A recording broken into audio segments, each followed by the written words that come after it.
चलिए, तो last class में हम लोगों ने इंटीग्रिटी कंस्ट्रेंट्स पढ़ा था। तो इंटीग्रिटी कंस्ट्रेंट्स में हम लोगों ने देखा था यूनिक, नॉट नल, प्राइमरी की, चेक एंड डिफॉल्ट। हमारा जो बचा था वो था फॉरेन की कंस्ट्रेंट। तो foreign key constraint is also known as referential integrity constraints. Clear है? तो फॉरेन की कैसे बनानी है हमें? फॉरेन की जो हम कंस्ट्रेंट पढ़ते हैं जिसको हम बोलते हैं रेफरेंशियल इंटीग्रिटी कंस्ट्रेंट, हमेशा दो टेबल्स के बीच में रहता है। ठीक है? So it is defined on two tables. One is called as parent table and other one is called as child table. Clear है? So this is parent table. This project one is project parent table and this student is in child table. Clear है? तो पहले मुझे बनानी पड़ेगी parent table और फिर उसमें मुझे क्या करना पड़ेगा, प्राइमरी की डिफाइन करना पड़ेगा, जिसको मैं क्या करूँ चाइल्ड टेबल में, चाइल्ड की मैं उस पर्टिकुलर को फॉरेन की में बनाऊंगा। क्लियर है? तो पहले हमने बनाया, देखें यहाँ पे क्रिएट टेबल प्रोजेक्ट। प्रोजेक्ट में मैंने बनाया project number, project name, duration of the project, ये उनके डेटा टाइप हो गए और ये उनकी साइजेस हो गई। ठीक है? उसके बाद मैंने पी नंबर को मैंने क्या कर दिया, प्रोजेक्ट नंबर को बना दिया प्राइमरी की। क्लियर है? तो प्रोजेक्ट में पी नंबर जो हो गया मेरा प्राइमरी की हो गया। अब मैं उसके बाद बना रहा हूँ चाइल्ड टेबल। ठीक है? तो चाइल्ड टेबल जब बना रहा हूँ तो मैं लिख रहा हूँ create table student. Child table का मैंने क्या किया, नाम लिखा। क्लियर है? उसके बाद मैंने लिखा roll number, student name, Sam, branch, marks, और रोल नंबर के आगे मैंने लगा दिया प्राइमरी की। ठीक है? तो ये यहां तक हो गए मेरे कॉलम्स, उनके डेटा टाइप्स हो गए, डेटा टाइप को उनके साइज बता दिया और मैंने रोल नंबर को बना दिया प्राइमरी की। अब इस प्रोजेक्ट नंबर को मैंने जो आखिर में डिफाइन किया है इसके आगे मैंने लिखा है रेफरेंसेस, और रेफरेंसेस करके मैंने पेरेंट टेबल के पेरेंट की को रेफर कर दिया है कि ये प्रोजेक्ट नंबर जो है वो किसको रेफर कर रहा है, इस प्रोजेक्ट टेबल के प्रोजेक्ट नंबर की वैल्यू को क्या कर रहा है, वो रेफर कर रहा है। क्लियर है? रेफर कर रहा है मतलब अब इसमें जो वैल्यू आएगी वो कौन सी वैल्यू जाएगी, वो वैल्यू वही जाएगी जो इसमें रहेगी। मतलब पहले मैंने बनाई प्रोजेक्ट टेबल, इसमें पी नंबर मेरा क्या प्राइमरी की है, सो 121, 122, 123 तीन यूनिक वैल्यू है, नॉट नल वैल्यूज हैं। ठीक है? तो ये प्राइमरी की हो गई किसकी, प्रोजेक्ट टेबल भी। फिर मैं बना रहा हूँ ये चाइल्ड टेबल स्टूडेंट। तो स्टूडेंट में मेरी क्या होगी, प्राइमरी की हो गई रोल नंबर, तो ये हो गई 1 2 3 4 5 6 7, all are unique values on not null values. उसके बाद मैंने क्या किया, फॉरेन की बनाया। किसको फॉरेन की बनाया, इस पी नंबर को बनाया, और ये किसको रेफर कर रहा है, ये इस पर्टिकुलर प्राइमरी की को क्या कर रहा है, रेफर कर रहा है। तो रेफर करने के लिए मैंने यहाँ पे क्या लिखा है, मैंने यहाँ पे लिखा है P number, data type of that number. ठीक है? उसके बाद रेफरेंसेस, और मैंने पेरेंट टेबल को लिया है और पेरेंट की को मैंने यहाँ पे क्या किया है, लिखा है कि कौन से पेरेंट की को क्या कर रहा है, वो रेफर कर रहा है। क्लियर है? तो यहाँ पर हमने लिखा है P number references project of P number. अब इस पी नंबर में मैं वैल्यू कौन कौन सी डाल सकता हूँ, मैं 121 डाल सकता हूँ क्योंकि यहाँ पर ऑलरेडी है, 122 डाल सकता हूँ ऑलरेडी है, 123 डाल सकता हूँ ऑलरेडी है, 124 डाल सकता हूँ, 121 फिर से डाल सकता हूँ, 122 फिर से डाल सकता हूँ, 123 फिर से डाल सकता हूँ। मतलब मैं रिपीट कर सकता हूँ 121, 121, 122, 122, 123, 123, but I can not insert 124। Why? Because इसकी जो वैल्यू है वो कहाँ से लूंगा, मैं इनमें से लूंगा। यहां जब तक मेरा 124 नहीं आ जाता तब तक मैं यहाँ पर 124 इंसर्ट नहीं कर सकता। क्लियर है? तो यही बोल रहा है कि foreign key value must match the primary key value that it refers to. जिस प्राइमरी की को रेफर कर रहा है उसी में से वो क्या करेगा, वैल्यू लेगा, अदरवाइज वो क्या लेगा, नल वैल्यू लेगा। मतलब मैं यहाँ पर क्या कर सकता हूँ, मैं यहाँ पर नल वैल्यू इंसर्ट कर सकता हूँ। Instead of 124 I can insert null, but I can not insert 124। तो ये वही बोल रहा है कि यहाँ पर हम लिख रहे हैं P number, number of 3 references, project of P number. Clear है? अब इसको रन करके देखते हैं। तो मैंने आप लोगों को स्क्रिप्ट दी हुई हैं। तो स्क्रिप्ट में जो है मेरे ख्याल से हम लोग 6 तक पढ़ चुके हैं, 7 भी मेरे ख्याल से हो चुका है ना। उसके बाद हम आ जाते हैं 8 में, 8 भी हो चुका है हमारा। हमने 9th देखते हैं, 9th भी हमारी हो चुकी है। 10th में देखते हैं, डिफॉल्ट कंस्ट्रेंट भी हमने पढ़ लिया था। उसके बाद आ जाते हैं 11th कंस्ट्रेंट में। तो 11th में देखिए हमने लिखा है क्रिएट टेबल प्रोजेक्ट। तो पहले हमने क्या लिखा है, हमने पहले पेरेंट टेबल डिफाइन की है। ठीक है? उसमें पहले वैल्यूज डाली हमने। उसके बाद हमने क्या किया, चाइल्ड टेबल हमने बनाई, और चाइल्ड टेबल हमने लिखा P number, number of 3 references, project of P number, और फिर उसमें हम क्या कर रहे हैं, वैल्यूज डाल रहे हैं। और वैल्यूज पे हम देख रहे हैं कि 124 मेरा इंसर्ट हो सकता है कि नहीं हो सकता है। क्लियर है? तो हमें इंसर्ट एग्जीक्यूट करना है अब स्क्रिप्ट नंबर 11। तो हम लिखते हैं @d drive स्क्रिप्ट्स और 11। ठीक है, तो देखिए पहले उसने क्या किया, टेबल अगर मिली तो उसको ड्रॉप किया, तो प्रोजेक्ट टेबल हमने अभी तक बनाई नहीं थी तो उसको ड्रॉप नहीं कर पाएगा, एरर शो किया उसने। फिर उसने टेबल क्रिएट की। कौन सी टेबल क्रिएट की? हमारी टेबल क्रिएट हुई पहले प्रोजेक्ट, उसके बाद हमारी टेबल क्रिएट हुई स्टूडेंट। दोनों टेबल क्रिएट होने के बाद हमने क्या किया, रोज इंसर्ट करने गए। तो रोज इंसर्ट करने में देखिए 124 को जब हम इंसर्ट कर रहे हैं तो यहाँ पर वायलेशन बता रहा है, इंटीग्रिटी कंस्ट्रेंट वायलेशन। ठीक है, तो यहाँ पर 124 देखिए अब यहाँ पर जनरेट नहीं हुआ है। क्यों? क्योंकि यहाँ पर 124 जब तक नहीं आएगा मैं यहाँ पर 124 इंसर्ट नहीं कर सकता। क्लियर है? So this is the referential integrity constraint कि मैं इस पर्टिकुलर पी नंबर को बना रहा हूँ फॉरेन की, जो इस पर्टिकुलर प्राइमरी की वो क्या कर रहा है, रेफर कर रहा है। मतलब इसमें अगर वैल्यू आएगी तो ही मैं इसमें इंसर्ट कर सकता हूँ, otherwise I can insert null value in the child key और फॉरेन की। क्लियर है? अब इसमें एक चीज और है कि देखिए मैं यहाँ पर डिलीट नहीं कर सकता। किसको? मैं लिख रहा हूं delete from project where p number that is equals to 121. I cannot delete a parent की, I cannot delete a parent की जब तक मेरे चाइल्ड की में वैल्यू है तब तक मैं पेरेंट की डिलीट नहीं कर सकता। ठीक है, तो यहाँ पे देखिए एरर आ रहा है चाइल्ड रिकॉर्ड फॉर्म। तो 121 में डिलीट नहीं कर सकता, 122 डिलीट नहीं कर सकता, 123 डिलीट नहीं कर सकता। अगर यहाँ 125 नाम का कोई पी नंबर होता तो मैं उसको डिलीट कर सकता हूँ, क्योंकि उसको कोई भी स्टूडेंट रेफर नहीं कर रहा है।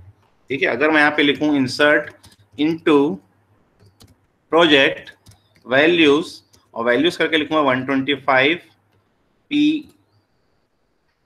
P5 50, तो ये मेरी रो इंसर्ट हो गई, इसको मैंने कमिट कर दिया।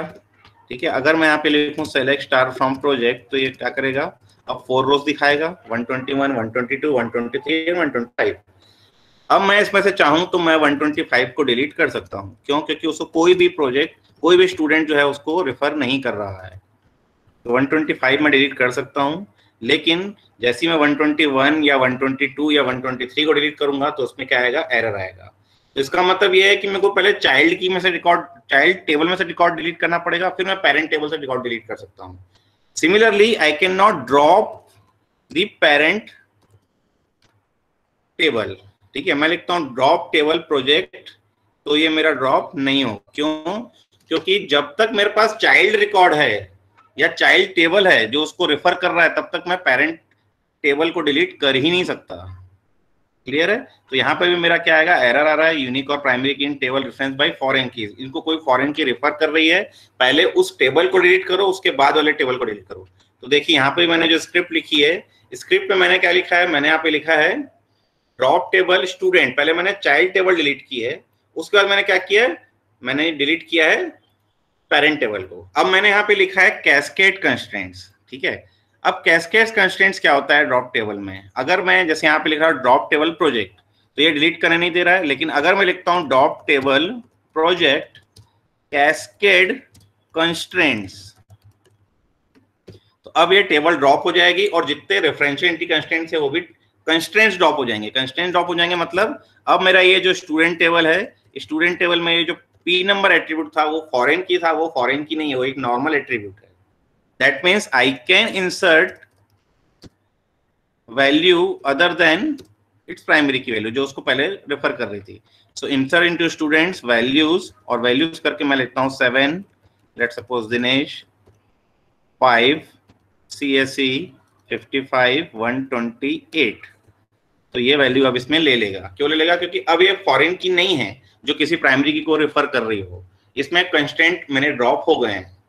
ठीक है, मेरी पेरेंट टेबल भी ड्रॉप हो गई है और मेरी कंस्ट्रेंट भी ड्रॉप हो गए हैं, जो चाइल्ड की उसको रेफर कर रही थी वो कंस्ट्रेंट मेरे ड्रॉप हो गए हैं। क्लियर है?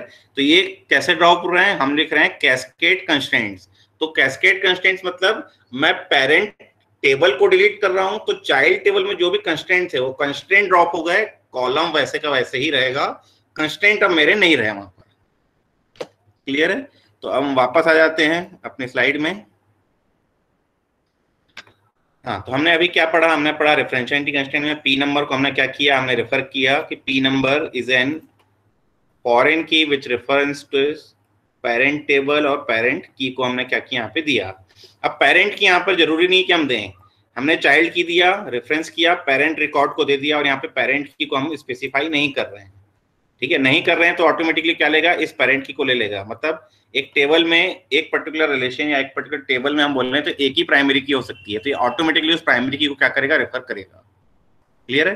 तो हमें हमेशा यहाँ बताने की नीड नहीं पड़ेगी। कब? फॉरेन की कंस्ट्रेंट में। नीड कब पड़ेगी वो देखते हैं। थर्ड हमने देखा कि यहाँ पे देखिए, अब मैं यहाँ पर क्या कर रहा हूं कि यहाँ पे मैंने क्या किया, कॉलम लेवल पे ही मैंने क्या किया, कंस्ट्रेंट डिफाइन कर दिया था। मैंने यहाँ पे कॉलम डिफाइन किया कि पी नंबर ऑफ 3 रेफरेंसेस, और पेरेंट टेबल को मैंने क्या किया, रेफर कर दिया कि इस पेरेंट टेबल को रेफर कर रहे हैं। यहाँ पे मैं क्या कर रहा हूँ, पहले कॉलम डिफाइन कर दे रहा हूँ, उसके बाद मैं क्या डिफाइन कर रहा हूँ, फॉरेन की और नेम ऑफ द फॉरेन की, रेफरेंसेस, पेरेंट टेबल, कौन सी टेबल को क्या कर रहा है, रेफर कर रहा है। क्लियर? तो this is the table level constraint. इससे पहले हमने देखा वो क्या था, column level. Now this is an table level constraint. Clear है? हाँ, अब आ जाते हैं यहाँ पर कि यहाँ पर देखिए मैंने क्या किया है, प्राइमरी की बनाई है पी नंबर को, और यहाँ पर मैंने क्या किया, फॉरेन की का नाम मैंने चेंज रखा है। जनरली हम क्या करते हैं, प्राइमरी की और फॉरेन की का नाम सेम रखते हैं ताकि हम क्या करें, नेचुरल ज्वाइन परफॉर्म कर सकें, जिसमें हमें क्या करना पड़ता है, कंडीशन बताने की नीड नहीं पड़ती है। ठीक है, वो भी हम देखेंगे जब हम नेचुरल ज्वाइन पढ़ेंगे। अभी हमने क्या किया है, अभी हमने फॉरेन की का नाम और प्राइमरी की का नाम डिफरेंस रखा है। डिफरेंट रखने से क्या होगा कि अब मुझे क्या करना पड़ेगा, नेचुरल ज्वाइन में परफॉर्म नहीं कर सकता। अगर मैं नेचुरल ज्वाइन परफॉर्म करूंगा तो वो क्रॉस ज्वाइन परफॉर्म हो जाएगा। ठीक है, ये हम देखेंगे बाद में। तो इसका मतलब ये है कि फॉरेन की जो है वो फॉरेन की और प्राइमरी का नाम हमेशा सेम हो, ये नेसेसरी नहीं है। ठीक है, और सिमिलरली अगर मैं यहाँ पे लिखता हूं कि प्राइमरी फॉरेन की is the NUM which references parent table और पेरेंट की मैं यहाँ पे स्पेसिफाई कर रहा हूँ। इससे पहले हमने देखा कि यहाँ मैंने पेरेंट की नहीं लिखी थी तो भी ले रहा था, लेकिन अब लिखना पड़ रहा है क्योंकि अब मैंने क्या किया, इस पेरेंट की को मैंने प्राइमरी की ना डिफाइन करके मैंने इसको डिफाइन किया यूनिक। क्लियर है? अब मैं अगर यहाँ यूनिक लिख रहा हूं तो मुझे यहाँ पर बताना पड़ेगा कि मैं कौन सी पेरेंट की को रेफर कर रहा हूं। क्यों? क्योंकि मैं एक से ज्यादा कॉलम को मैं यूनिक लगा सकता हूं। क्लियर है? दैट मीन्स फॉरेन की हमेशा प्राइमरी की को रेफर करे ये नेसेसरी नहीं है। ठीक है, ये रूल हमने पढ़ा था जब हम फॉरेन की डेफिनेशन पढ़ी थी। ठीक है, foreign key can point to a unique key as well. ठीक है, मतलब वो प्राइमरी की को रेफर नहीं कर रही है तो किसी यूनिक की को भी रेफर कर सकती है। तो इस केस में क्या कर रहे हैं हम लोग, इस केस में हम यूनिक की को ही रेफर करा रहे हैं। ठीक है, इसकी मैंने आप लोगों को स्क्रिप्ट दी होगी शायद। तो ये देखिए 11 था, आप अगर 12 देखेंगे तो 12 में देखिए प्राइमरी की है, रेफरेंसेस प्रोजेक्ट है, यहाँ पे बिना उसके हम क्या कर रहे हैं, तो बिना उसके भी देखिए ये ले रहा है। ये अगर मैं क्लियर स्क्रीन करूंगा और क्लियर स्क्रीन करके मैं वापस स्क्रिप्ट को एग्जीक्यूट करूं, अगर मैं 12 लिखूं तो देखिए अभी भी वो ले रहा है और 124 डिसअलाउ कर रहा है। ठीक है, तो मतलब इसका मतलब है कि यहाँ पेरेंट की लिखने की नीड नहीं है। किस केस में? इस केस में जब मैं प्राइमरी की को रेफर कर रहा हूँ। ठीक है, नेक्स्ट चलते हैं, 13 में आ जाते हैं। तो 13 में देखिए अब मैंने यहाँ पे लिखा है यूनिक। ठीक है, यूनिक लिखने के बाद अब मैं यहाँ पे क्या कर रहा हूँ, जब स्टूडेंट टेबल बना रहा हूँ तो मुझे यहाँ पे लिखना पड़ेगा। अगर मैं इसको हटा देता हूँ, सपोज मैंने इसको यहाँ पे हटा दिया, इसको मैंने सेव कर दिया, तो देखिए ये 13 वाली क्वेरी में आपको क्या होगा, एरर शो करेगा। ठीक है, ये देखिए यहाँ पर क्या हुआ कि टेबल ड्रॉप हुई, यहाँ पे भी टेबल ड्रॉप हुई। मतलब पहले स्टूडेंट ड्रॉप किया, फिर प्रोजेक्ट ड्रॉप किया मैंने, फिर प्रोजेक्ट क्रिएट किया, उसमें 3 रो इंसर्ट हो गई। जब मैं स्टूडेंट टेबल क्रिएट करने गया तो मुझे यहाँ पर रेफरेंस जो टेबल थी उसमें जो प्राइमरी की है वो प्राइमरी की है ही नहीं, उसमें प्राइमरी की नहीं है। तो मुझे क्या करना पड़ेगा, मुझे बताना पड़ेगा कि मैं कौन सी की को रेफर कर रहा हूँ। ठीक है, तो अब मैंने यहाँ पे क्या किया, बताया कि मुझे रेफर करानी है पी नंबर। ठीक है, अब इस पी नंबर को मैंने यहाँ पे सेव किया। सेव करने के बाद मैं फिर से इसको क्या करता हूँ, एग्जीक्यूट करता हूँ। तो अब देखिए कोई इसमें दिक्कत नहीं आ रही। दिक्कत बस यही आ रही है कि 124 मेरे पेरेंट की में नहीं था, उस 124 को क्या कर दिया, उसने हटा दिया, मतलब रिजेक्ट कर दिया। 124 वाली इंसर्ट स्टेटमेंट उसने क्या किया, रिजेक्ट कर दिया। क्लियर है? तो फॉरेन की जो है, फॉरेन की मैं अदर देन प्राइमरी की के नेम से हटा सकता हूं, मैं PNUM भी लिख सकता हूं, प्लस फॉरेन की मैं ऐसे एट्रीब्यूट को भी रिफर करा सकता हूं जो प्राइमरी की नहीं है, जो यूनिक की हो सकता है, यूनिक की को भी मैं क्या कर सकता हूं, रेफर करा सकता हूं। क्लियर है? तो ये P नंबर जो है इस यूनिक की को क्या कर रही है, रेफर कर रही है। So this is foreign key constraint. ठीक है, अब फॉरेन की कंस्ट्रेंट में 2-3 क्लॉसेस होते हैं। पहला हम देखते हैं ऑन डिलीट कैस्केड। ठीक है, अभी तक हमने यहाँ पे क्या लिखा था, हमने यहाँ पे लिखा था कि PNUM number of 3 references P number, या हमने यहाँ पे क्या लिखा था, फॉरेन की P number references project of P number. तो ये पर्टिकुलर फॉरेन की इस पर्टिकुलर प्राइमरी की को क्या कर रही है, रेफर कर रही है। ठीक है, रेफर कर रही है। तो मैं पेरेंट, ये मेरी पेरेंट टेबल हो गई, ये मेरी चाइल्ड टेबल हो गई। मैं चाइल्ड रिकॉर्ड डिलीट कर सकता हूं, मैं पेरेंट रिकॉर्ड डिलीट नहीं कर सकता। मैं चाइल्ड में इंसर्ट नहीं कर सकता जब तक कि पेरेंट में इंसर्ट ना हो जाए। ये हमने पहले पढ़ चुके हैं, हम ये इन रूल्स को हम डेफिनेशन से पढ़ चुके हैं उनके। ठीक है, रेफरेंशियल इंटीग्रेशन की डेफिनेशन हमने पढ़ा था। ठीक है, अब अगर मैं पेरेंट में से क्या कर रहा हूं, कुछ रिकॉर्ड डिलीट कर रहा हूं, तो वो मेरे को क्या करेगा, प्रोहिबिट कर रहा था। अभी मैंने देखा कि मैंने 121 को डिलीट करना चाहा तो वो डिलीट नहीं हो रहा था। अब मैं चाहता हूं कि 121 को मैं डिलीट करूं और उसके एवज में क्या हो कि आपके जितने भी चाइल्ड रिकॉर्ड्स हैं वो भी आपके क्या हो जाएं, डिलीट हो जाएं। तो हमें क्या लिखना पड़ेगा, हमें लिखना पड़ेगा ऑन डिलीट कैस्केड। तो अब मैंने देखिए यहाँ लिखा है P number, number of 3 references, project of P number, on delete cascade. तो ऑन डिलीट कैस्केड अगर मैं लिख देता हूं, इसका मतलब ये है कि अब मैं पेरेंट रिकॉर्ड को अगर डिलीट करता हूं, that means all child records referring to that parent record will also be deleted automatically. ठीक है, मतलब अब उसको अगर हम रन करके देखें तो ये आपकी 13 थी, 14th में शायद आपको मैंने दिया होगा, हाँ 14 में देखिए यहाँ पे लिखा हुआ है ऑन डिलीट कैस्केड। क्लियर है? तो ऑन डिलीट कैस्केड लिखने से अब इस 14 को हम क्या करते हैं, एग्जीक्यूट करते हैं। तो देखिए 14 मैंने एग्जीक्यूट किया तो टेबल मेरी क्रिएट हो गई, 124 मुझे अलाउ नहीं किया अभी भी। ठीक है, अब मैं क्या कर रहा हूं, मैं डिलीट कर रहा हूं किस में से, मैं डिलीट कर रहा हूं पेरेंट रिकॉर्ड में से। मैं डिलीट कर रहा हूं delete from project where P number that is equal to 121। तो 1 रो डिलीट होगी कहां से, प्रोजेक्ट रिलेशन से। हम देखते हैं पहले प्रोजेक्ट रिलेशन में कितनी रोस हैं अब। तो 121, 122, 123 से अब हो गई 122, 123, 121 मेरा क्या हो गया, डिलीट हो गया। स्टूडेंट में से देखते हैं, तो स्टूडेंट में दो ऐसी रोज थी, दो ऐसी चाइल्ड कीज थी जो 121 को रेफर कर रही थी, वो भी मेरी देखिए ऑटोमेटिकली क्या हो गई, डिलीट हो गई। क्लियर है? तो ये हो गया हमारा ऑन डिलीट कैस्केड। मतलब वो ऑटोमेटिकली क्या किया आपने, if you delete a parent की, all the child records referring to that parent key will also be deleted automatically. That is on delete cascade. Clear है? तो ये हो गया आपका on delete cascade rule. Clear है? अब ऑन डिलीट कैस्केड में हम एक और पढ़ते हैं ऑन डिलीट सेट नल। ठीक है, हम चाहते हैं कि अगर हम डिलीट करें, हम किसको डिलीट करें, हम डिलीट करें, तो इसको हटा देते हैं, इसको हम कर देते हैं 15 पहले। तो 15 में देखिए यहाँ पर मैंने ऑन डिलीट सेट नल लिखा होगा। ठीक है, तो अब हम चाहते हैं कि अगर मैं 121 को डिलीट करूं तो 121 की पूरी रो डिलीट ना होके मेरा क्या होना चाहिए, सिर्फ और सिर्फ P नंबर में क्या हो जाए, नल सेट हो जाना चाहिए। ठीक है, तो अब हम देखते हैं, देखिए हम पहले एग्जीक्यूट करते हैं 15 को, तो ये मेरी टेबल्स क्रिएट हो गई वापस। 124 वाला अभी भी डिसअलाउ कर रहा है।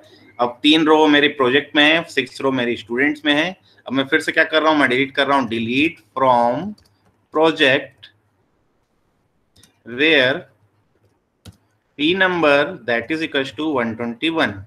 तो एक रो डिलीट हुई प्रोजेक्ट टेबल से, आप इसको देख सकते हैं, सेलेक्ट स्टार फ्रॉम प्रोजेक्ट, ये एक रो डिलीट हो गई प्रोजेक्ट से। और स्टूडेंट में क्या हो गया, स्टूडेंट में अब कोई रो डिलीट नहीं हुई, बल्कि उसने क्या किया, जो P नंबर एट्रीब्यूट था उसमें उसने क्या कर दिया, नल सेट कर दिया।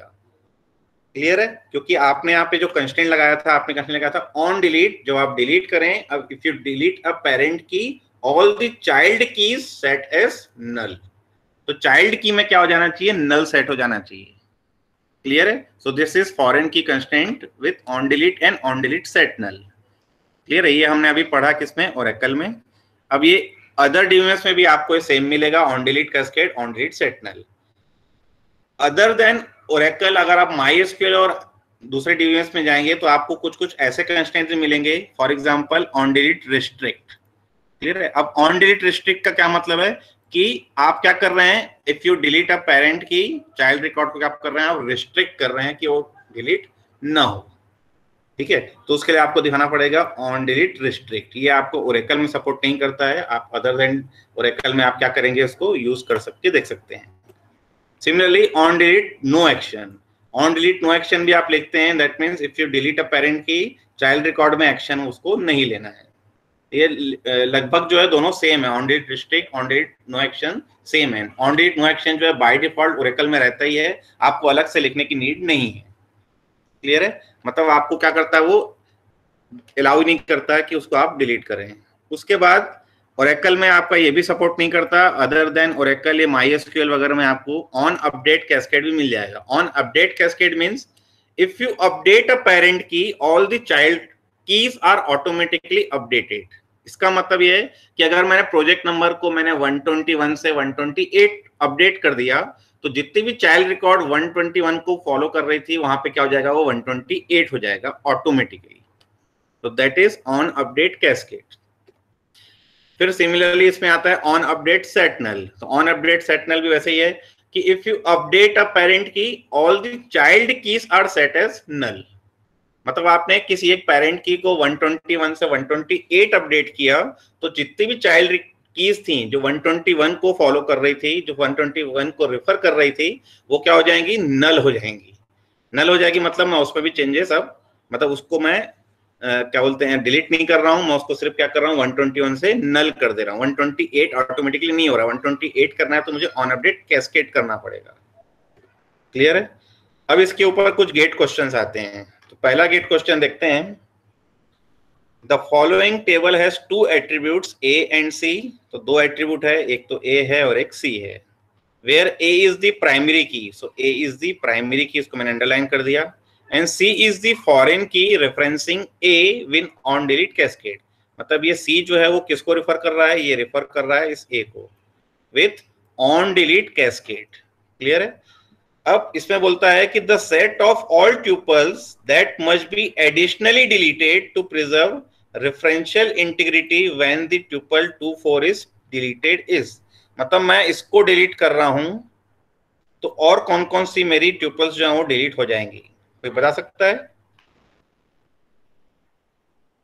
हाँ, आवाज आ रही सबको? अब देखिए मैंने यहाँ पे डिलीट किया 2 and 4। ठीक है, 2 and 4 में मेरी पेरेंट की कौन सी हुई, 2, और चाइल्ड की कौन सी हुई, 4। ठीक है, मैंने पेरेंट की डिलीट की 2, तो जितने भी चाइल्ड रिकॉर्ड थे जो 2 को रेफर कर रहे थे वो क्या हो जाएंगे, डिलीट हो जाएंगे। मतलब 5 2 डिलीट हो जाएगा, 7 2 डिलीट हो जाएगा। ठीक है, अब 5 2 डिलीट हुआ तो पेरेंट की कौन सी डिलीट हुई, 5, तो उसको जो चाइल्ड रिकॉर्ड रेफर कर रहा है वो भी डिलीट हो जाएगा, मतलब 9 5 भी डिलीट हो जाएगा।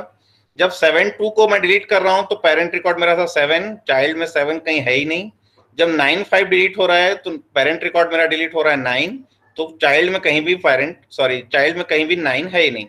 तो 3 रो मेरी एडिशनल डिलीट हो रही है, वो 5 2 7 2 एंड 9 5। सो 5 2 7 2 एंड 9 5, ऑप्शन मेरा सी आ जाएगा। क्लियर है? तो ऐसे गेट क्वेश्चंस मिलेंगे तो बना पाएंगे आप लोग? Yes sir.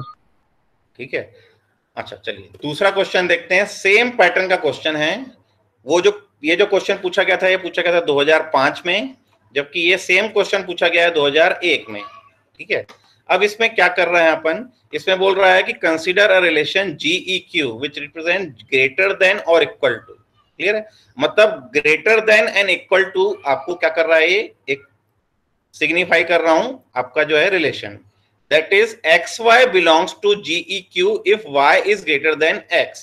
मतलब मेरे रिलेशन में दो एट्रीब्यूट हैं, एक तो है x, एक है मेरा y। क्लियर है? अब ये बोलता है कि उसकी डेफिनेशन दी हुई है, create table GEQ lower bound integer not null. मतलब ये जो है मेरा लोअर बाउंड है, ठीक है, और ये जो मेरा वो अपर बाउंड है, ठीक है। Lower bound not null, upper bound not null, दोनों में मैं नल इंसर्ट नहीं कर सकता। प्राइमरी की मैंने किसको बनाया है, लोअर बाउंड को, या अपन ऐसे कर लेते हैं, इसको हटा के इसको लोअर बाउंड अपर बाउंड ही रख लेते हैं, ठीक है। इसको हमने किया लोअर बाउंड, इसको हमने रखा अपर बाउंड, क्लियर है। अब लोअर बाउंड जो है और अपर बाउंड दोनों में क्या होगा, नल वैल्यू में इंसर्ट नहीं कर सकता। लोअर बाउंड मेरा क्या है, प्राइमरी की है, ये भी हमारा क्या उसमें दिया हुआ है, क्लियर है।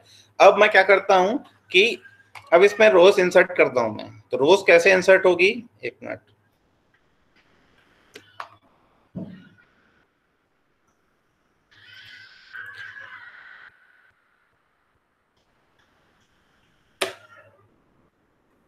मेरा माउस खराब हो गया लग रहा है।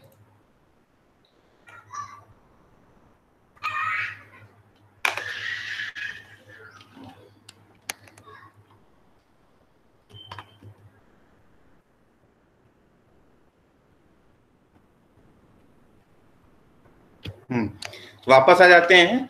हमारा क्या यहाँ पे इसमें दिया हुआ है कि इसमें दिया हुआ है, एक तो दिया है लोअर बाउंड, एक दिया मेरा अपर बाउंड, ठीक है। तो लोअर बाउंड और अपर बाउंड दोनों में मैं नल इंसर्ट नहीं कर सकता, और अपर बाउंड की वैल्यू दी हुई है कि upper bound is greater than और इक्वल टू लोअर बाउंड, ठीक है। और अपर बाउंड जो है वो किसको फॉलो कर रहा है, जी क्यू, मतलब लोअर बाउंड को फॉलो कर रहा है, रेफर कर रहा है उसकी वैल्यू को विथ ऑन डिलीट कैस्केड। अब बोलता है कि which of the following is possible is tuple X Y is deleted. अगर मैं एक टुपल एक्स वाई को डिलीट करूंगा तो और कौन कौन सी टुपल्स डिलीट होंगी। तो इसके लिए अपन एक सैंपल टेबल बनाते हैं। हम पहली रो लेते हैं 1 and 1, ठीक है। सो 1 is lower bound, 1 is also upper bound, क्योंकि वो सेम हो सकते हैं, ठीक है। अब सेकंड लेते हैं, यहाँ पर लेते हैं हम 2, तो यहाँ पर हम ले लेते हैं 3, क्लियर है। This is lower bound, this is upper bound.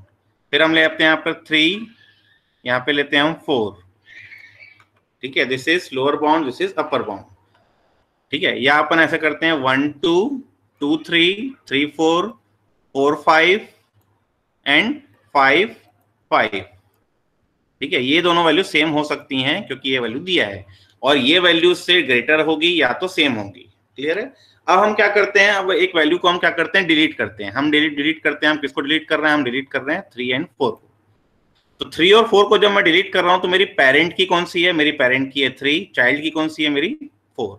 अगर मैं इसको डेजिग्नेट करूं x और इसको डेजिग्नेट करूं y, तो मेरी ये xy डिलीट हो रही है, xy डिलीट हो रही है। तो अब कौन कौन सी रो एक्स्ट्रा डिलीट हो गई, तो पेरेंट की मेरी कौन सी है 3, तो ये मेरा 3 2 3 भी डिलीट हो जाएगा, 2 डिलीट हो रहा है तो 1 2 भी डिलीट हो जाएगा, क्लियर है। दैट मीन्स इसको मैं ले लेता हूं z और इनको ले लेता हूं मैं w, ठीक है। तो अगर मैं xy डिलीट कर रहा हूं, so a tuple zw with z is greater than y is deleted. z की वैल्यू देखते हैं 1 और 2, y की वैल्यू क्या थी 4, तो ये मेरा क्या हो गया, फॉल्स हो गया, ठीक है। सेकंड देते हैं a tuple zw with z is greater than x is deleted, तो z is greater than x, तो ये भी मेरा क्या हो गया, फॉल्स हो गया, 1 2 है और नीचे क्या है 3 है। फिर थर्ड देखते हैं a tuple zw with w is less than x is deleted, तो w देखिए 2 है 3 है और 3 है, तो 2 को अगर मैं लूं तो 2 जो है वो 3 से लेस है, मतलब मेरा ऑप्शन क्या आएगा, मेरा ऑप्शन आएगा सी। और ऑप्शन डी मेरा तब ट्रू आएगा जब मैं यहाँ पे ऑन डिलीट कैस्केड नहीं लिखूंगा। अगर ऑन डिलीट कैस्केड में नहीं लिखता हूं तो ये क्या करेगा, प्रोहिबिट कर देगा कि आप उसको डिलीट नहीं कर सकते, क्लियर है। So this question was asked in GATE 2001। Next question देखते हैं, एक और क्वेश्चन आया हुआ है इसी से रिलेटेड, वो है गेट 2017 का। इसमें बोलता है कि दो टेबल है मेरे पास T1 and T2। In table T1 P is the primary की, मतलब ये मेरा क्या है, ये मेरा प्राइमरी की है। Q is the foreign key referencing capital R in table T2 with on delete cascade, मतलब ये मेरा फॉरेन की है जो इस प्राइमरी की को रेफर कर रहा है with on delete cascade and on update cascade, ठीक है। ऑन डिलीट कैस्केड भी है, ऑन अपडेट कैस्केड भी है, ठीक है। फिर बोलता है in table T2 R is the primary key and S is the foreign key referencing capital P in table T1 with on delete set null and on update cascade, ठीक है। मतलब R is the primary key and S is the foreign key referencing P, मतलब अब ये point कर रहा है किसको, इसको, मतलब इसमें एक फॉरेन की है जो इसकी प्राइमरी को रिफर कर रही है, इसमें एक फॉरेन की है जो इसको रिफर कर रही है, और इसमें जो है वो क्या है, ऑन डिलीट कैस्केड है, ठीक है, और ऑन अपडेट कैस्केड भी है, मतलब डिलीट और अपडेट दोनों है। जबकि यहाँ पर क्या है, डिलीट में जो है वो क्या है, सेट नल है, और अपडेट कैस्केड यहाँ पर भी है। क्लियर है? अब बोलता है कि in order to delete record 38 from table, number of additional record that needs to be deleted from T1 is.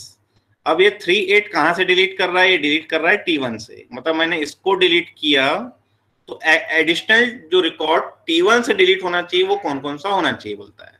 ठीक है, तो अब देखते हैं 38 में से जो 3 है वो मेरा क्या है, पेरेंट की है। ठीक है, तो 38 जो है, 38 में ये मेरा पेरेंट डिलीट हो रहा है, कौन सा, 3।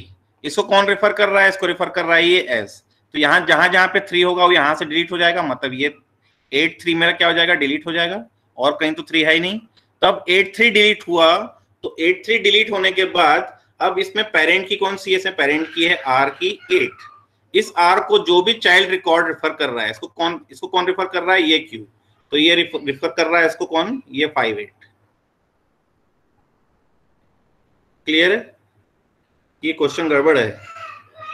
इन order to delete record 38 from table, number of additional record that needs to be deleted from T1 is. तो 38 मैंने डिलीट किया यहां से, सॉरी यहां पर मैंने 38 डिलीट किया, तो 38 डिलीट किया तो यहाँ पे क्या है, पेरेंट रिकॉर्ड डिलीट हुआ 3, तो यहाँ पे 3 वाला डिलीट हो जाएगा, ये डिलीट हो जाएगा, तो ये 8 डिलीट होगा, 8 डिलीट होगा, तो यहाँ पे ये डिलीट नहीं होगा, ये हो जाएगा सेट नल, क्योंकि यहाँ पे लिखा हुआ है ऑन डिलीट सेट नल। तो ये डिलीट ना हो कि क्या हो जाएगा, नल सेट हो जाएगा। ये नल सेट हो जाएगा मतलब ये नल हो गया, ये भी आपका क्या हो जाएगा, नल हो जाएगा। ये 2 रिकॉर्ड थे जो नल नल आपको कर रहे थे। ठीक है, तो एक्स्ट्रा आपके और कोई डिलीट हुए क्या, नहीं हुए, तो यहाँ पे आंसर जो आएगा वो आंसर आएगा 0। क्लियर है? एक्स्ट्रा जो मेरे डिजिटल रिकॉर्ड जो है वो T1 से एक भी डिलीट नहीं हुए, वो क्या हो गए, सेट नल हो गए, क्योंकि आप जो डिलीट कर रहे हैं, ऑन अपडेट तो सिर्फ घुमाने के लिए दिया है, ऑन अपडेट तो इसमें कहीं पर है ही नहीं, कहीं अपडेट कर ही नहीं रहा है उसमें, यहाँ पे क्या कर रहा है, डिलीट कर रहा है। अगर आप डिलीट कर रहे हो तो आपको सिर्फ ऑन डिलीट सेट नल और ऑन डिलीट कैस्केड ही देखना है। तो ऑन डिलीट कैस्केड से तो ये डिलीट हुआ, लेकिन इसके डिलीट होने पे ये हो गया नल, नल हुआ तो एडिशनल रिकॉर्ड इसमें कोई भी डिलीट नहीं हुआ। क्लियर है? तो ये हो गया गेट 2017 का क्वेश्चन। क्लियर है? अब ये हो गया मेरे रेफरेंशियल इंटीग्रिटी कंस्ट्रेंट। किसी को डाउट है तो पूछ सकते हैं, अदरवाइज हम आगे बढ़ेंगे। फिर सर लास्ट क्वेश्चन फिर से, लास्ट क्वेश्चन फिर से, चलो ठीक है, फिर से देख लेते हैं।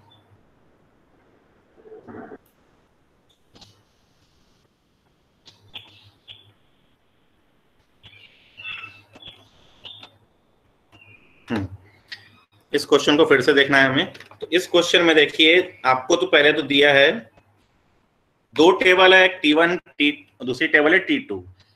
जो T1 है उसमें P जो मेरी प्राइमरी की है और Q जो है वो फॉरेन की है जो इसकी प्राइमरी की को रिफर कर रही है। T2 में प्राइमरी की क्या है, R है, और S जो है फॉरेन की है जो इस पर्टिकुलर P को रिफर कर रही है। ठीक है, और ये जो रिफर कर रही है ये ऑन डिलीट कैस्केड और ऑन अपडेट कैस्केड से रिफर कर रहा है। ये जब डिलीट कर रहा है तो ये ऑन डिलीट सेट नल से कर रहा है और ऑन अपडेट कैस्केड से कर रहा है। ठीक है, मतलब डिलीट में यहाँ पे क्या है, सेट नल है और यहाँ पर अपडेट कैस्केड भी है। अब ये डिलीट करता है किसको, 38 को T1 से। तो 38 को T1 से डिलीट कर रहा है, तो इसके 38 में पेरेंट की मेरी कौन सी है, पेरेंट की है मेरी 3। तो 3 डिलीट हुई तो 3 को जो भी रिफर कर रहा है वो डिलीट हो जाएगा, क्योंकि ऑन डिलीट कैस्केड लगा हुआ है इसमें। क्लियर है? तो 38 को यहाँ पे कौन रेफर कर रहा है, ये 3 रेफर हो रहा है, तो 8-3 डिलीट हो जाएगा किससे, T2 से। अगर मैं इस क्वेश्चन में यहाँ पे T1 की जगह T2 करता तो यहाँ पे एक रिकॉर्ड डिलीट हो जा रहा है, वो है 8 और 3। ठीक है, लेकिन यहाँ पे ये क्वेश्चन T1 का पूछा है, तो T1 का पूछा है तो यहाँ पर आपको क्या है, अब 8-3 डिलीट हुआ, 8-3 डिलीट हुआ, तो इसमें पेरेंट की जो डिलीट हुई 8, चाइल्ड की जो डिलीट हुई 3। तो पेरेंट की हो गई 8। इस पेरेंट की केवस पे मेरे को यहाँ पे क्या करना है, ऑन डिलीट सेट नल है। तो अगर इसको अगर कोई चाइल्ड की जो भी इसको रेफर कर रही है वो क्या हो जाएगी, नल हो जाएगी। तो चाइल्ड की ये जो फॉलो कर रही थी ये तो ऑटोमेटिकली डिलीट हो चुकी है। अब ये है एक, ये हो गई नल, ये हो गई एक, ये हो गई नल, ये दोनों क्या हो गई, मेरी नल हो गई।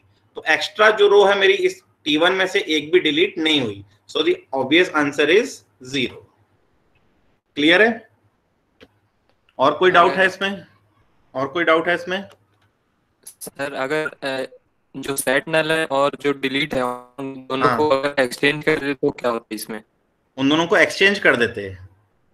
हाँ वेरी सर, गुड। मतलब एक, हाँ तो क्या हाँ होता है? चलो देखते हैं। चलो यहाँ पे जो है ऑन डिलीट कैस्केड लिखा हुआ है, ठीक है, और यहाँ पे ऑन डिलीट सेट नल लिखा हुआ है। आपका कहना है कि यहाँ पर अगर नल रहता और यहाँ पे अगर कैस्केड रहता तब आंसर क्या रहता? क्लियर है? तो अगर मेरा यहाँ पर 38 को मैं डिलीट कर रहा हूं, ये 38 में पेरेंट की मेरी 3 है, तो ये हो जाएगी मेरी नल, ये नल हो गई। तो यहाँ पर अभी भी कुछ भी डिलीट नहीं हो रहा है, क्योंकि इसके नल होने पर यहाँ पे कुछ भी चेंजेस नहीं होंगे। यहाँ पे ये अपडेट हुआ नल, तो ये पेरेंट की तो मेरी अभी भी 8 है, वो 8 ही रहेगी यहाँ पर, तो अभी भी आंसर जो आएगा वो आएगा 0। क्लियर है? अगर मैं on delete set null on delete cascade को मैं इंटरचेंज भी कर दूं तो भी मेरा आंसर 0 ही आ रहा है, क्योंकि वो नल सेट कर दे रहा है, कोई एडिशनल रिकॉर्ड डिलीट ही नहीं हो रहा है। जब T2 से डिलीट नहीं हो रहा है तो T1 के डिलीट होने का तो सवाल ही नहीं उठता। क्लियर है? और कोई डाउट? यस। आगे बढ़ते हैं। ये हो गए हमारे गेट क्वेश्चंस, बंद करते हैं इसको, वापस आ जाते हैं। अब अच्छा, अब इसमें एक और मेरा डाउट था, आप बताइए वो कैसे कर सकते हैं आप। मेरा ये डाउट है कि ये जो गेट क्वेश्चन पूछा गया है, कौन सा, ये गेट 2005 का, इस क्वेश्चन में पूछा गया है कि the following table has two attributes A and C where A is the primary key and C is the foreign key referencing capital A with on delete cascade। ठीक है, मतलब एक टेबल है मेरे पास, टेबल जो है वो है, टेबल का नाम लेट सपोज R है, और उसमें दो एट्रीब्यूट है A and C where A is the primary key and C is the foreign key referencing capital A with on delete cascade। ठीक है, तो पहला डाउट मेरा ये है कि how to create a table with two attributes where first attribute is acting as primary key and second attribute is acting as foreign key referencing to first attribute with on delete cascade। ठीक है, that means आपको क्या बनाना है? आपको बनाना है self referencing foreign की। अभी तक जो हम फॉरेन की बना रहे थे वो हम दो टेबल को कनेक्ट कर रहे थे, एक हो रही थी हमारी पेरेंट टेबल, एक हमारी थी चाइल्ड टेबल। क्लियर है? अब हम क्या कर रहे हैं? अब हम बना रहे हैं सेल्फ रेफरेंसिंग फॉरेन की। तो सेल्फ रेफरेंसिंग फॉरेन की के लिए हम कैसे करेंगे? तो उसके लिए देखिए, मैंने शायद स्क्रिप्ट बना के रखी होगी उसके लिए, या अपन डायरेक्टली इसी में देख लेते हैं। चलो, हमें क्या करना है? हमें एक टेबल क्रिएट करनी है, टेबल का नाम है क्रिएट टेबल R। ठीक है, या अब इसको हम ईडी में करते हैं, क्रिएट टेबल, टेबल नेम में सपोज R। अब उसमें पहला कॉलम लेना है A, इसका डेटा टाइप देता हूं मैं नंबर, लेट सपोज 2। फिर अब देता हूं मैं C number, let suppose 2। Primary की हम बना देते हैं किसको? A को। फॉरेन की हम बना देते हैं C को। References R capital A। So this is the query for creating the table with two attributes where first attribute is the primary key and second attribute is the foreign key referencing to first attribute with on delete cascade। तो यहाँ पे on delete cascade मैंने नहीं किया गलती से, तो on delete cascade हमें करना है। तो हम इसको क्या करते हैं? कॉपी कर लेते हैं और इस टेबल को हम क्या करते हैं? ड्रॉप कर देते हैं, ड्रॉप टेबल R। अब मैं फिर से बनाते हैं और यहाँ पर हम क्या करते हैं? अब यहाँ पे हम लगाते हैं ऑन डिलीट कैस्केड। क्लियर है? तो इस टेबल को हमने फिर से क्रिएट किया, टेबल हमारी क्रिएट हो गई है। ठीक है, तो ये हो गई हमारी सेलेक्ट स्टार फ्रॉम R, एक भी इसमें रो नहीं है। ठीक है, तो ये हमने बनाना सीख लिया कि how to create a table with two attributes where first attribute is the primary key, second attribute is the foreign key referring to first attribute with on delete cascade. ये हो गए सेल्फ रेफरेंसिंग फॉरेन की। और self referencing foreign key generally हम तब बनाते हैं जब relation में कोई रिकर्सिव रिलेशनशिप हो। क्लियर है? अब आ जाते हैं कि अब हमने इस टेबल को बना तो लिया है, अब टेबल में मुझे इंसर्ट करना है 2 4 3 4 4 3 5 2 7 2 9 5 6 5. So how to create 2 4 in this table?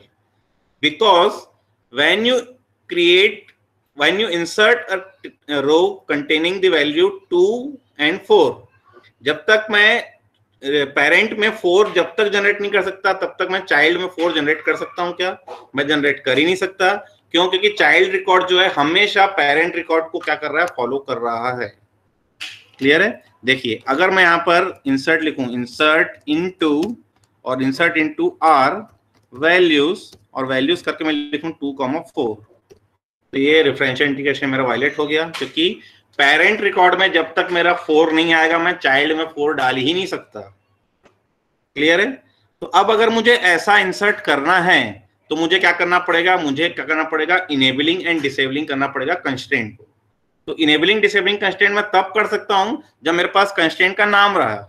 अगर मैंने यहाँ पे जैसे लिखा है create table R, A number, C number, primary key, foreign key, मैंने प्राइमरी की, फॉरेन की 2 कंस्ट्रेंट डिफाइन किए, लेकिन एक भी कंस्ट्रेंट को नेम नहीं दिया मैंने. क्लियर है? अब यहाँ पर क्या करना पड़ेगा? मुझे पहले नेम देना पड़ेगा, वो जरूरी है. अगर मैं नेम नहीं देता हूं तो ये मेरा क्या हो जाएगा? मैं उस पर्टिकुलर कंस्ट्रेंट को ना तो इनेबल कर सकता हूं ना तो मैं उसको डिसेबल कर सकता हूं. तो मैंने देखिए यहाँ पे टेबल डिलीट कर दी है. अब इसकी मैंने एक स्क्रिप्ट बनाई होगी, देखते हैं इसमें.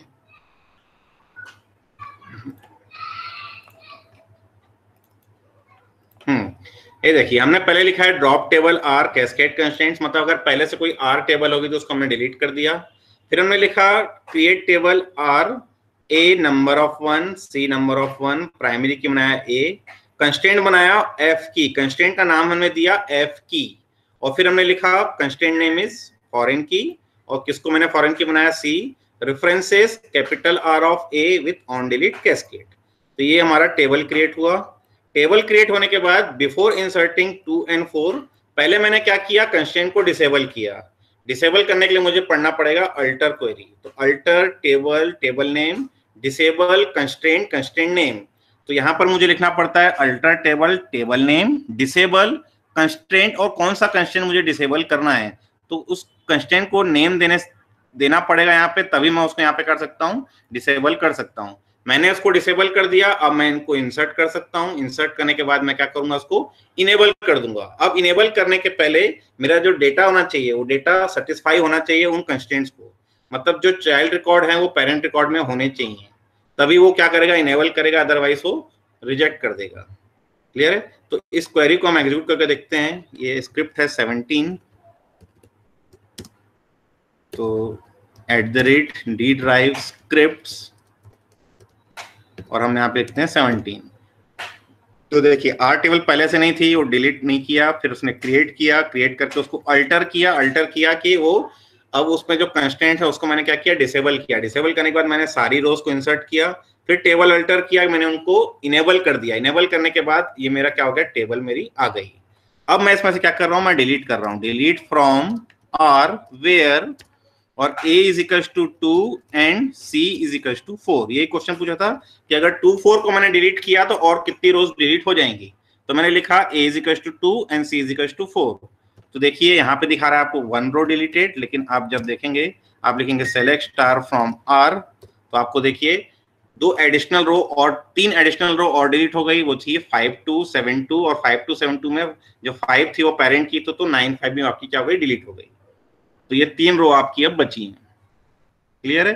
तो इसके लिए हमें क्या करना पड़ता है? हमें इनेबलिंग डिसेबलिंग के लिए ये परफेक्ट एग्जांपल है कि जब आप ऐसा कोई टेबल बनाए जिसमें पहला एट्रीब्यूट जो रहे प्राइमरी की रहे, सेकंड एट्रीब्यूट जो रहे फॉरेन की रहे, तो फॉरेन की में वैल्यू तभी जा सकती है जब प्राइमरी की में वैल्यू आए या पेरेंट की में वैल्यू आए, तभी मैं उसकी चाइल्ड रिकॉर्ड बना सकता हूँ, अदरवाइज मैं चाइल्ड रिकॉर्ड उसका क्रिएट नहीं कर सकता.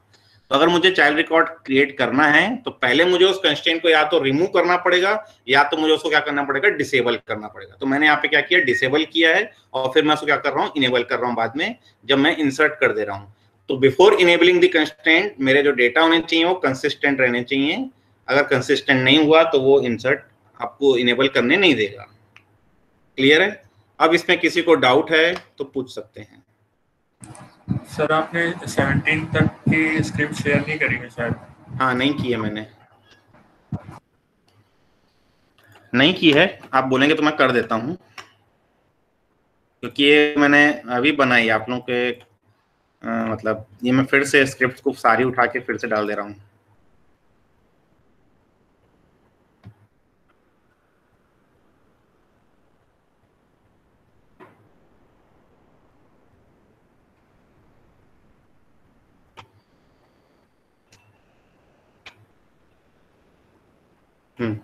तो मैंने देखिए फिर से डाल दिए सारे स्क्रिप्ट्स। अब किसी कोई डाउट है तो पूछिए।